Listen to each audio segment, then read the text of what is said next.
Comme chaque 25 janvier, la princesse Charlène de Monaco ajoute une bougie de plus à son gâteau d'anniversaire, mais après une année 2021 marquée par son retrait de la vie publique, on ne sait pas comment la belle-sœur de Carolina de Monaco fêtera ses 44 ans. Ce que nous savons, si est comment le prince Albert II l'a félicité, et si est très troublant.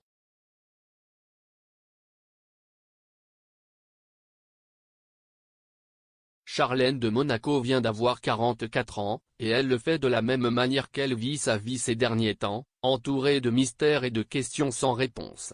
Il se peut que pour un pur sang Grimaldi, ou Hanovre, 2021 n'ait pas été la pire des années vécues dans la principauté. Être orphelin de mère avant l'heure et les malheurs familiaux successifs ont fait guérir Carolina de Monaco et ses frères de la terreur. Mais au moins un des membres de la famille qui gouverne la Rocca marquera chaque mois de 2021 en rouge, la princesse Charlène. Et maintenant que nous avons vu les félicitations que le prince Albert a dédiées à sa femme sur Instagram, un montage vidéo avec des photos inédites de l'ancienne nageuse de sa plus tendre enfance, qui se veut émouvant mais qui est des plus dérangeants, on ne sait pas si son nouveau retour au soleil a beaucoup mieux commencé.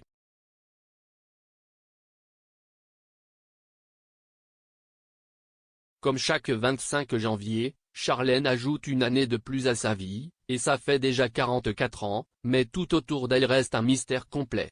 Après une année marquée par son absence, sa maladie, sa retraite et ses amitiés dangereuses, il reste encore de nombreuses inconnues à éclaircir sur la princesse la plus compliquée de la scène royale européenne, et surtout la plus importante de toutes, que devient la princesse Charlène ?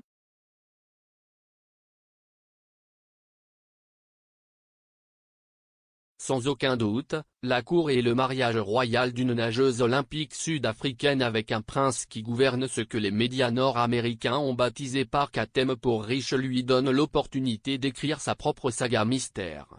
Mais en 2021, la barre pour le mystère Charlène était très haute, à tel point qu'au début de janvier 2022, non seulement on ne savait plus ce qui lui arrivait, mais en plus, on ne savait même pas où elle se trouvait.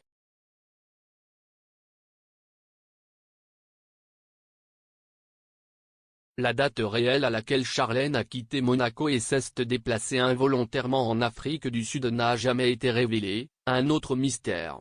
Il faut penser que le voyage a eu lieu en mars alors que la princesse n'avait pas été vue en public dans la principauté depuis janvier. De mars à novembre, lorsqu'il rentre enfin chez lui avec Albert II et ses enfants, les théories sur ce qui arrive à Charlène se poursuivent semaine après semaine.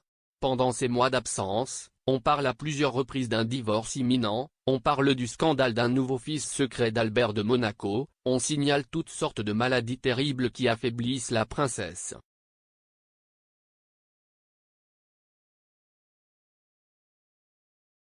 L'environnement de Charlène n'a pas trop aidé à apaiser les rumeurs. Sa belle-sœur admettant en public que Charlène n'habitait pas le palais ou ses amis contredisant son mari et expliquant dans People que Charlène avait failli mourir en Afrique ont attisé le feu du Quest. Ce qui se passe avec Charlène ? Mais en novembre, avec sa disparition définitive, le mystère de Charlène est entré dans une nouvelle dimension, personne ne savait plus ce qui arrivait à la princesse, si est qu'elle ne pouvait pas être directement placée sur la carte.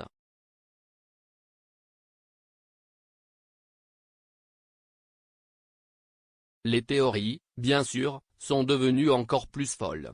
Que Charlène ne reverrait plus jamais la lumière du soleil à cause d'une chirurgie esthétique qui avait défiguré son visage avec la dépression qui en résultait était le favori de la presse à potins espagnole pendant un certain temps. Alors qu'en Allemagne, des publications telles que le magazine Fraise Monat ont parié sur sa grossesse à 43 ans et ont même parlé d'une fausse couche l'année précédente qui a provoqué une dépression. En France, ils ont été plus pragmatiques et ont assuré qu'elle avait été admise dans une clinique spécialisée en toxicomanie à Zurich pour se sevrer de sa dépendance aux somnifères.